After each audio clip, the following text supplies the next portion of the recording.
தமிழக வெற்றி கழகத்துடைய சின்னம் அறிமுகப்படுத்தியிருந்தாங்க. அது வந்து விசில் சின்னம். விசில் சின்னங்கிறது அறிமுகப்படுத்தின ஓரிரு நாட்களே தமிழகம் முழுவதும் போய் சேர்ந்துருச்சு.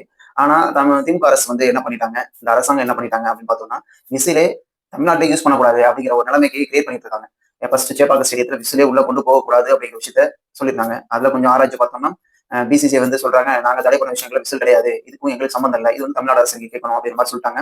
ஏன்னா, சென்னை சேப்பாக்கம் ஸ்டேடியத்துல விசில் கொண்டு போகக்கூடாது. விசில் கொண்டு போகணும்னா மக்கள் வந்து தாவைக்கு ஓட்டு போட மாட்டாங்க அப்படிங்கிற ஒரு திங்கிங். 2வது என்ன விஷயம்னா, தூய்மை பணியாளர்கள் வந்து இப்ப மக்களுக்கு குப்பை எடுக்க வருவாங்க. அவங்க விசில் ஊதுவாங்க. இப்ப அவங்க விசில் எடுத்துட்டு மைக் மாரி குடுக்குறாங்க.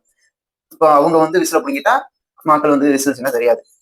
அது ஒண்ணு. அப்புறம் வந்து பஸ்ஸுல இனிமேலுக்கு விசில் யூஸ் பண்ணிட்டு இருக்காங்க. இப்ப அங்க விசில் என்ன பண்ண போறாங்க? இல்ல தமிழ்நாட்டு முழுவதுமே விசில் விற்க தடை அப்படின்னு சொல்லி ஒரு போர்டு போட போறாங்களா? அந்த மாரி நிலைமை உண்டாகுமா? நம்ம பொறுத்து தான் பார்க்கணும். ஏன்னா, விசில வந்து நார்மலா எல்லாரும் யூஸ் பண்றது. அதாவது ஒரு விஷயத்த இவங்க என்ன பண்றாங்க? எல்லாத்தையும் இழுத்துட்டே வராங்க. அதாவது இது நெறைய பேர் சொல்லிட்டாங்க.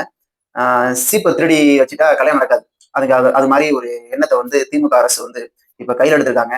இது வந்து அவங்களுக்கு கை கொடுக்குதா? இல்ல கை கொடுக்காதா? அப்படிங்கிறது பார்க்கலாம். அப்ப இன்னொரு விஷயம் 5000 குடுத்துருக்காங்க மெயினா. ரூ. 5000 குடுத்துருக்காங்க. மக்கள் உரிமை தொகை, பெண்கள் உரிமை தொகை. அதுவும் மெயினா பெண்கள் தானே போட்டிருக்காங்க ரூ. 5000. அது வந்து பெண்கள் எல்லாருமே அவங்களுக்கு தேர்தல்ல அவங்களுக்கு அந்த ரூ. 5000 போட்டதுனால, ஸ்டாலின் அவர்கள் வந்து நமக்கு ரூ. 5000 போட்டுட்டாங்க. நமக்கு போயிட்டு முக்கியமா திமுக கட்சிக்கு ஓட்டு போட்டே ஆகணும். அப்படிங்கிற ஒரு நிலைமைக்கு ஏன்னா தமிழக மக்கள் எல்லாம் லாயல்டி ரொம்ப ஃபீல் பண்ணுவாங்கல்ல. நம்ம ரூ. 5000 குடுத்துருக்காரு. நம்ம கண்டிப்பா ஓட்டு போட்டே ஆகும். ஏன்னா அவருக்கு உண்மையா இருக்கும். ஆனா அவரு உங்களுக்கு உண்மையா இருக்காரா? அப்படிங்கிற விஷயத்த மக்கள் யாரும் பார்க்க மாட்டாங்க. ஏன்னா உங்களுக்கு ரூ. 5000 குடுத்துட்டு அங்கிட்டு பல லட்சம் கோடி போயிடும். இந்த 5 வருஷம் குடுத்தீங்கன்னா, ஆட்சிய குடுத்தீங்கன்னா. அது மாரி விஷயங்கள் தான் கன்டினியூவா நடக்கும். இந்த ரூ. 5000 குடுத்துட்டு எந்த மக்களும் ஏமாறாதீங்க.